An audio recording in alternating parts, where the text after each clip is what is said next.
첫 번째 질문 드리도록 하겠습니다. 미국도 북극에 대해서 굉장히 많은 경제적, 군사안보적 관심을 가지고 있는 것으로 알고 있고, 미국과 러시아도 북극을 둘러싸고 굉장히 많은 경쟁과 각축을 벌이는 것으로 되어 있습니다. 과연 21세기에 미국이 어떠한 북극 전략을 추진하고 있는지, 그 배경과 역사가 무엇인지, 특히 트럼프 2기 행정부에 들어서 북극 관련된 여러 이슈들이 나오고 있어서 미국의 북극 전략이 무엇인지에 관해서 말씀을 듣도록 하겠습니다. 트럼프 2기 행정부의 북극 전략은 명확합니다. 과거에 기후변화에 대응한다든지 다양한 국가들과의 협력을 통해서 북극 전략을 추진해왔던 정책들이 트럼프 2기 행정부가 추진하는 전략은 미국 중심의 에너지 지배력을 키우고 이를 통해서 궁극적으로는 군사력을 강화하는 것이 북극 전략의 핵심이라고 볼 수가 있겠습니다. 미국은 실제로 20세기 중반부터 다양한 북극 전략을 추진해 왔는데요. 현재 미국이 추진하고 있는 북극 전략을 살펴보면 다음과 같습니다. 부시 행정부에서는 북극에 대한 관심도를 제고하고 북극에서의 자유로운 항행을 보장하는 것을 핵심으로 밝혔습니다. 2013년도에 오바마 대통령은 북극 전략을 통해서 북극 전체 지역에 대한 관리의 필요성을 인식하였고요. 이 관리는 이제 글로벌 협력을 통해서 미국이 관리해 나가는 것을 중점적으로 밝혀왔습니다. 이후에 트럼프 행정부가 들어오고 나서는 러시아와 중국의 위협에 대응하기 위해서 미국 주도의 북극 전략의 필요성을 강조하고 미국이 할 수 있는 역량을 강화해 나가는 것을 목표로 하였습니다. 이후 2022년도에 바이든 행정부에서는 다시 근본적으로 기후변화에 대응하고 미국 주도의 글로벌 협력을 통해서 미국이 북극 항로를 자유롭게 활용하는 것을 미국의 목표로 인식하였습니다. 2025년도에 트럼프 대통령이 들어오면서 트럼프 대통령은 취임하는 날에 아이스 팩트라는 것에 서명을 함으로써 미국 주도의 캐나다, 핀란드와 같이 협력해서 미국 주도의 쉐빙선을 확보하고 미국 주도의 북극 전략을 직접적으로 운영하고자 하는 전략을 밝혀왔습니다. 구체적으로 살펴보면 미국은 아이스 팩트를 통해서 미 해양 경비대가 약 70에서 90척의 해세빙선과 북극 안보선을 확보하는 것입니다. 2026년 2월 11척을 건조하는 것이 계약이 되었는데요.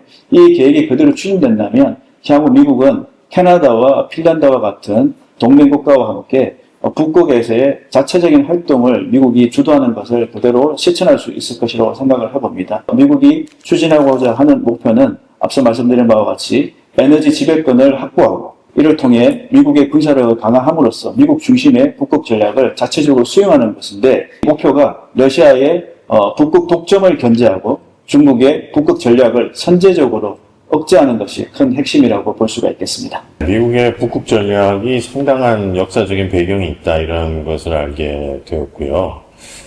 특히 트럼프 2기 행정부 들어와서는 이제 그린란드를 둘러싸고 작년까지만 해도 굉장히 많은 논란이 있었던 것으로 알고 있습니다. 덴마크하고도 충돌이 있었고 또 트럼프 대통령의 언급 중에는 중국과 러시아와 이웃이 될 생각이 없다. 그러니까 사실 북극을 둘러싸고 지금 말씀해 주신 것처럼 중국 러시아와의 충돌도 어느 정도 염두에 두고 있었던 것이 아닌지 그런 내용도 우리가 알 수 있고요. 올해 들어서 베네수엘라 사태나 최근에 이란 전쟁으로 그린란드 문제는 수면 아래로 가라앉은 것 같은데요. 지금 말씀해 주신 맥락에서 보면 그린란드는 굉장히 중요한 정책 사안이 될 것 같습니다. 그런 면에서 과연 앞으로 그린란드를 둘러싼 미국의 전략이 어떻게 전개될 수 있을지 여쭙겠습니다. 미국이 추진하고자 하는 북극 전략의 목표는 앞으로 미국을 다시 위대한 북극 강국으로라는 것이 명확합니다.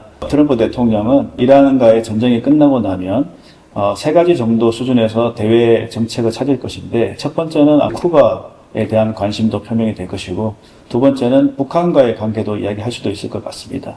마지막 세 번째로는 트럼프 대통령이 취임하자마자 계속해서 주장했던 그린란드에 대한 지배권을 다시 한번 이야기할 가능성이 매우 높다고 볼 수가 있습니다.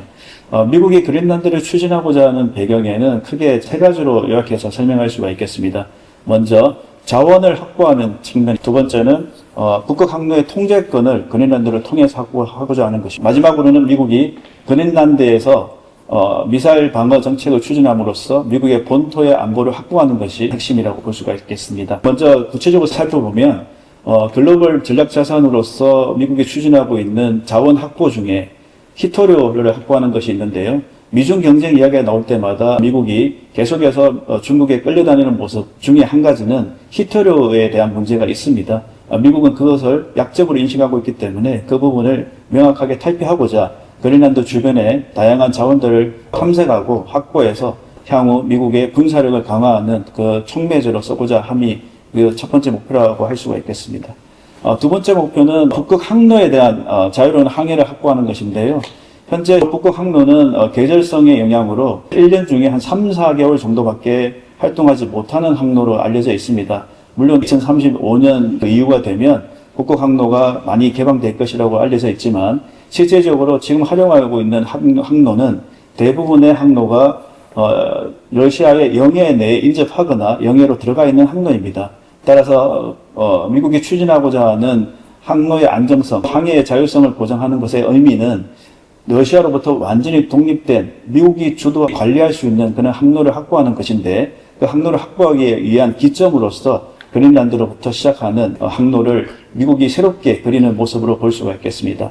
마지막 세 번째는 그린란드는 미국 본토의 안보를 확보하는 데 있어서 매우 군사적으로 중요한 곳입니다. 중국이나 러시아에서 대륙간 탄도탑 미사일을 미국으로 발사한다는 과정에서는 가장 최단 거리가 그린란드 상공을 통과하게 됩니다. 그래서 미국 입장에서는 그린란드에 다양한 군사 기지를 건설함으로써 그린란드를 통과하는 탄도미사일을 감시, 추적 및 요격하기 위해서 다양한 프로젝트를 구상 중인데요. 많이 알려져 있는 것처럼 골든돔 프로젝트가 있습니다. 골든돔 프로젝트는 초기 비용만 1,750억 달러에 달하는 대형 프로젝트인데요. 수천 개의 저궤도 위성뿐만 아니라 지상에서의 요격 체계 미사일 등을 통해서 탄도미사일과 극초음속 미사일, 드론에 대한 다청적인 방어 체계를 구축하는 것을 목표로 하고 있습니다. 이 체계를 구축하는 것의 핵심 지역이 그린란드이기 때문에 앞서 말씀드린 바와 같이 자원의 확보, 항행의 자유 보장, 마지막에 미국의 본토를 보장하는 미사일 방어의 핵심 기지로서의 그린란드의 필요성을 명확하게 인식하고 있습니다. 따라서 미국은 언제든지 그린란드의 획득에 대한 이야기를 다시 한번 꺼내낼 것으로 생각됩니다. 그린란드가 미국 전략에서 차지하는 중요성이 굉장히 다면적이고 크다는 것을 알 수 있겠습니다. 자원뿐만 아니라 해상 운송로, 특히 골든돔 말씀해 주셨는데 골든돔의 핵심 지역이 그린란드라는 사실이 굉장히 흥미롭고요. 또 엄청난 자원을 들여서 미국의 안보 전략이 전개될 것 같은데 한국은 미국의 동맹국으로서 한미동맹 관점에서 그런 미국의 북극 전략이 주는 함의가 있을 것 같고요. 한국이 앞으로 우리 나름의 이제 북극 전략을 추진할 때 미국의 전략이 우리에게 어떤 기회나 또는 도전 요인이 될 수 있을지 우리 한국이 해야 될 내용 등에 대해서 좀 전반적으로 여쭤보도록 하겠습니다. 최근에 많은 사람들이 해양 안보에 대한 관심도가 아주 높아지고 있습니다. 호르무즈 해협의 봉쇄로 인해서 전 세계인들의 관심이 이 지역에 집중되고 있는데요. 해양 안보를 공부하는 입장에서 보면 이것은 두 가지의 함의를 가지고 있습니다. 첫 번째는 우리가 이론적으로 알고 있었던 해양 교통로의 중요성을 실전적으로 보여주었다. 두 번째는 주요 교통로가 막힐 경우에 특히 초코 포인트라고 하는 병목이 되는 곳에서 위기가 발생했을 경우에는 대한민국과 같은 수출 중심의 국가에게 큰 타격이 있다는 사실을 정확하게 알게 되었습니다. 그런 측면에서 볼 때 우리가 알지 못하는 가까운 미래의 북극 문제는 우리 앞에 다가온 현실입니다. 미국이 추진하고 있는 북극 전략을 면밀하게 살펴보고 우리가 할 수 있는 역할을 찾는 것이 필요하다고 생각을 합니다. 그런 측면에서 두 가지를 이야기해 볼 수가 있을 것인데요. 첫 번째는 한미 동맹의 관점에서 북극 전략을 바라보는 방법입니다. 미국이 추진하는 북극 전략이 가지는 두 가지 측면에서 경제 및 안보 측면에서만 살펴보겠습니다. 경제 및 안보 측면에서 살펴볼 때 먼저 이번 호르무즈 해협 봉쇄로 인해서 물류 대란과 글로벌 공급망 붕괴를 경험하였습니다. 이에 따라서 향후 북극 항로가 넥스트 호르무즈로 이용할 수 있을 때 또는 북극 항로를 대한민국과 가장 가까운 곳에 이용하는 핵심 국가라는 측면에서 볼 때는 이 지역을 드나드는 해운뿐만 아니라 북극 개발을 통해서 막대한 이익을 공유할 수가 있습니다. 그런 측면에서 미국이 추진하고자 하는 북극 전략을 우리가 경제적인 측면에서 같이 추구하고 따라갈 필요가 있겠다는 생각을 해봅니다. 두 번째는 안보 문제입니다. 안보 문제는 사실상 한미동맹의 핵심 근간이 되고 있습니다.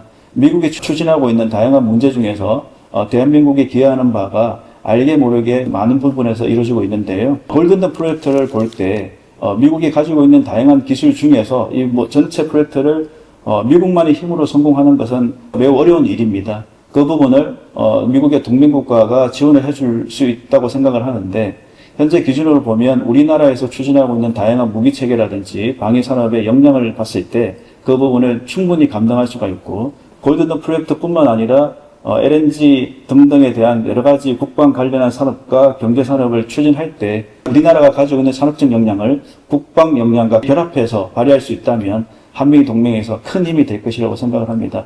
이런 것들이 다 어우러질 때 한미 동맹에서 한국과 미국이 같이 추구하는 경제 그리고 안보 나아가서는 비전을 공유하는 동맹으로 발전할 수 있을 것이라고 생각을 합니다.